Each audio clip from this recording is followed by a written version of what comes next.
from Connecticut. Hey, John, you're live on Truth Wanted. What's up? Hey, Dan, how are you? I'm doing peachy. Doing well. Thanks for asking. All right, good.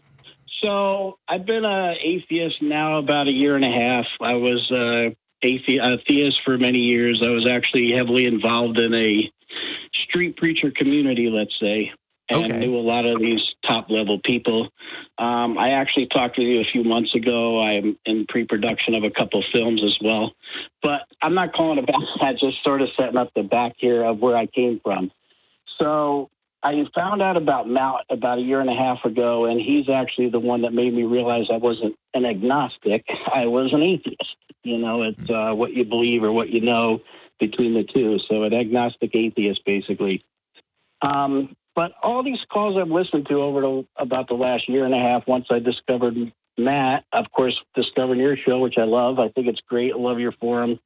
And he Talk Heathen as well. Great shows. You guys put out a lot of good stuff. Thank you. I got to give shout-outs to the production crew again, who's doing all the work in the background for all these shows. Thanks, production, for helping make this stuff. Yeah, I'm so thankful I got to find you guys. So definitely been great. Not so much for my wife, unfortunately, because she is an atheist, but that's a topic for another call. Yeah, I'd love to hear that, by the way. If you want to talk about that another time, you know. I would. I'd love to hear it, but you could talk.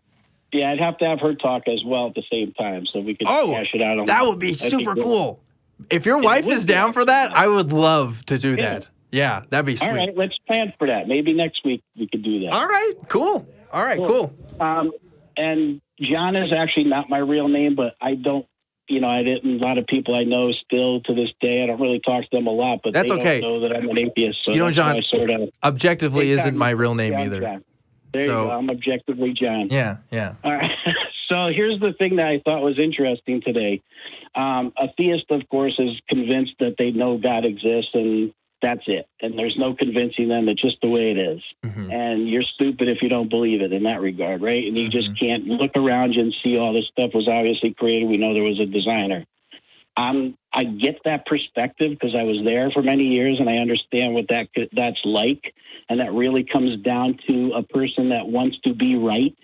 And literally they're making the non-evidence be evidence for them. Hebrews 11:1, of course, is always right for a theist. Mm-hmm. And then on the other side, being a skeptic, I don't know. That's the answer. And it's uncomfortable, I guess, for a lot of people. Obviously, we would like to know things. Obviously, we have this innate ability to want to understand our world and what we're doing here.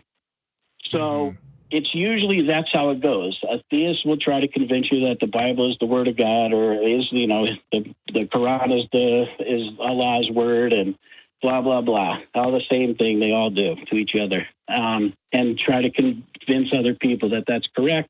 And then I choose to say, well, the evidence points to what, and it points to this all being, to me, nonsense. Any of these religions, at the end of the day, they're all made up. They're all, things that make people feel better. So that's the conclusion I've come to. But here was my question. Okay. So I can say I don't know. Why are we here? I don't know. I don't know why we're here. I don't know that we were created. I don't know that we're not created. I know we have evidence for evolution. I know that we have evidence in science for the Big Bang Theory. All these things are things that we could track and say, yes, this is what we do know. And that's as far as we normally go as skeptics, and say, okay, well, we know what we know. If we don't know what it is, we have no clue. We can't tell you. You can't just jump to, well, how did all this stuff get there? So it had to have been a God. And that's usually how these conversations go back and forth. Mm-hmm. The skeptic trying to say, well, you don't have the evidence for that. You just, it's nice to believe that, but that's not a true position. And then the theists say, no, you're wrong because you're blind. You don't see what's around you. So again, here's the question. Okay. Since I can say I don't know, I'm still a human and I can have an opinion. Like Matt likes to say there was farting pixies or whatever, if there was. Yeah, right. And I'm not saying that's what he believes, but this is what I thought was interesting. Yes, I would tell somebody I don't know what we're doing here. I just know what the facts are, and I know that I'm convinced that none of these religions prove that there ever was a God or is a God. And I can have an opinion of what I think. And that's my question. What do you think without any knowledge, without any science? I mean, we could go off in 10 billion tangents here, but I'm literally asking you, Dan, do you think that it was, I mean, yes, we could say it's possible we were created and we don't have the evidence, and that's perfectly fine. But I don't personally know. And I never really entertained this kind of question before. So today I could say it's possible that we were created. I don't believe that. I don't think there's evidence that proves that or shows that. But that is the question. What is your opinion? What do you think? When you get to a place of I don't know, there is some mind, there is a thought process, of course, that we all have, I think. Yeah, you have, and, usually have an opinion either one way or the other at the end of the day, right? Yeah, totally get you there. Yeah. So yeah, that's what I've never really heard in conversations. Yeah, this is a hard one for a lot of people because you're going to posit something, and whenever you posit something, you have to defend it with evidence and whatnot, or at least have something to your argument when you do stuff like that. So I definitely have a response, and I'm really glad you asked me. But I want to hear Tom's take on this first, because I know this is something that Tom has specifically talked about on his channel on occasion, specifically if we're talking about like the creation of the universe and stuff like that, and the philosophical implications thereof. So Tom, I want to hear your take on this very poignant question. Yeah, it's actually a really great question of what came before our universe, because we do have really good evidence for the Big Bang. So our universe definitely had a beginning. So what came before it? And from my perspective, the best way to answer that question is to say an eternal, all-powerful, natural something. So just a part of nature we haven't discovered yet, which is itself eternal and all-powerful. And so it seemed we can use the properties that the theists claim of a God, like are eternal and all-powerful, even though those aren't real things. We can say those exist, but they're just not a part of a God. They're just a part of a natural thing. And that natural thing would be essentially like a naturalistic pantheism. There's lots of different ideas about what God could be like theism, which is a personal God who has a mind and is conscious, or deism, who is an impersonal God, or polytheism with many gods. But there's certain kinds of natural ideas about God, scientific ideas about God, which is like pantheism, which just means the universe itself, just nature is the ultimate something. And we can say that whatever caused our universe is just the natural something, the natural necessary thing. You don't need a God to explain the universe, because there could just be another natural thing that created it. And I think that's the best explanation for what came before the universe, is that there is some natural, all-powerful thing that is the source of all reality. And that is probably what we should defer to when we talk about what created the universe or what explains the fine-tuning. It's just a natural thing we haven't discovered yet. And that's what we're missing. Yeah. So that's a really great way to think about it. I like your answer to that. When people kind of ask me about this, and they actually give me the time to talk about it, because some people, they don't want to go the whole way. But I always say, I never knowingly observed the supernatural. Never knowingly observed it, because everything I've seen seems to be natural. And if I can observe it, and if it becomes natural to some extent, right? Because I live in the natural world, and so one thing happens and then another thing happens, and there seems to be a link between these two events, because that's just kind of how nature works, right? That's kind of how the physics that we've observed in the place that we are at, which is the universe, kind of tends to happen. I've never seen anything that hasn't happened that way, so I have no reason to believe that something like that something that's not like that has ever happened, right? That's not to say that it hasn't happened. It's just to say I don't have a reason to believe that. And because everything that I've seen so far that I've wondered, I wonder how that happened, seems to have a natural explanation. And so there becomes this natural assumption of, the next thing is also going to be natural. Again, that's not saying that it could be supernatural, or it couldn't be a God, or it couldn't be all these other things. But until I have reason to believe something one way or another, it's not rational for me to come to the conclusion that it's anything but a natural thing. And I don't use the word rational very often on this show in particular, because that's a loaded word. And most people aren't rational, and we can talk about what rationality means all day. But if we're talking about, what I can logically deduce based on my observations, there's just no room for the supernatural in there, based on what I know and based on what I understand. So when it comes to the origins of the universe, I just have to assume it's natural. And for all intents and purposes, for what we've observed about everything up to the very Big Bang itself, right? We've all been able to do that through observing natural processes and processes. That was funny. And observing, the things that happen in the universe through that. So yeah, it's got to be natural. Yeah. Whatever it is, I don't know, but I don't see what it could be outside of that. Right, and that's what the interesting part is, because again, when we get to a place of I don't know, we still have room to just wander in our head. Absolutely. And obviously, yeah, I'm not going to make any conclusions. I'm not going to jump to anything unless I know the evidence is there. It's fun to think about stuff, but isn't that just a place of humility that we can approach? That's it. I think it would be almost egotistical in a way to think that the universe cares about me in any way and that I was created from some sort of purpose or whatever. So, yeah. Because in the grand scheme of things, I am not even a pixel on a screen. Like, you don't even exist, right?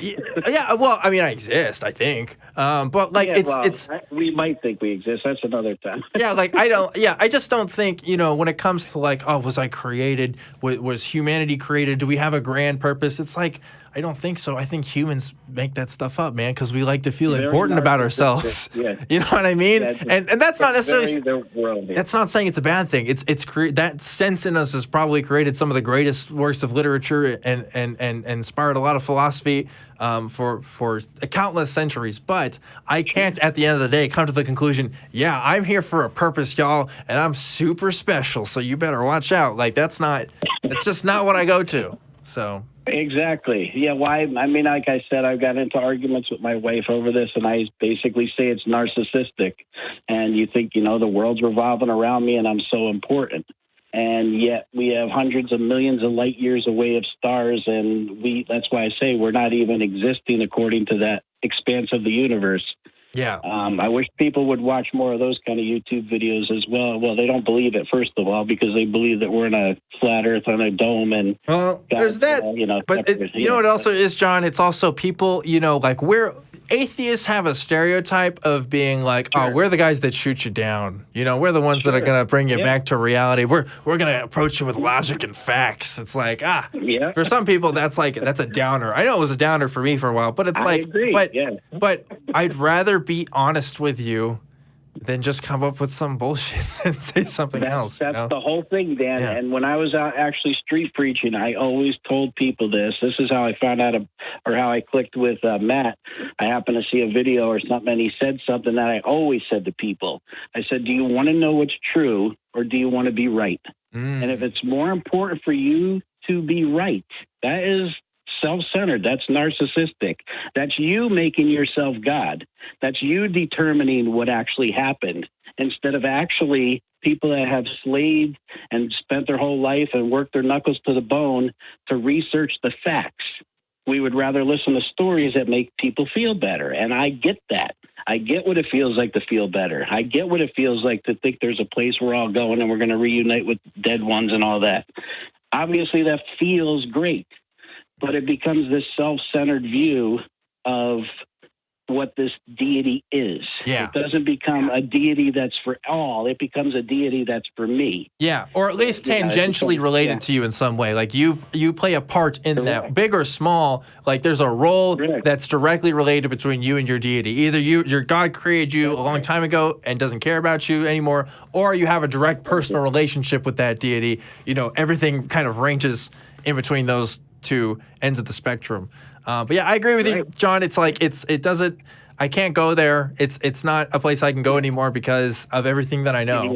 And yeah, exactly. Me too. It's all gone. So and I have a friend that actually watched one of his videos. He's a big street preacher. He actually had a video about the coronavirus. And of course, ultimately, at the end of the day, we're all if you're following Jesus, you're going home anyway. So if you die, great. then that's even better. But maybe you'll get sick because you'll be around other people that you could tell the gospel to. And I understand that mindset. I get that whole thing. I understand the flat earth mindset. I was never a flat earth believer, but I get the whole mindset when you believe you have this God who's shielding you and guiding you and leading you and taking you to his perfect plan. I get it. But it's just, and no amount of evidence is going to convince somebody who believes like that, because they have their little bubble and blanket that they put over them, and they're not going to ever change because it can't be anything else that's truer than that. So, yes, I've been on a quest for the last couple of years to actually want to talk against why religion is harmful, et cetera, all those things that Matt brings out usually. And you talk about so many diverse subjects, which is why I love your show. Oh, well, thank you, John. Thank you, John. And good for you, by the way, for exploring other people's opinions, right? And changing your mind about something, because that's a rare thing. It's not common, and I wish people did it more, but the fact that you did it means that other people can do it too. And I hope you don't forget that when you talk to other people. And please talk to your wife. See if we can have that conversation, because I want to have that conversation. I really do. I think she would do it. I think she would. Okay, well, let me know how that goes, John. I'll let you go now, but thanks again for calling into the show. And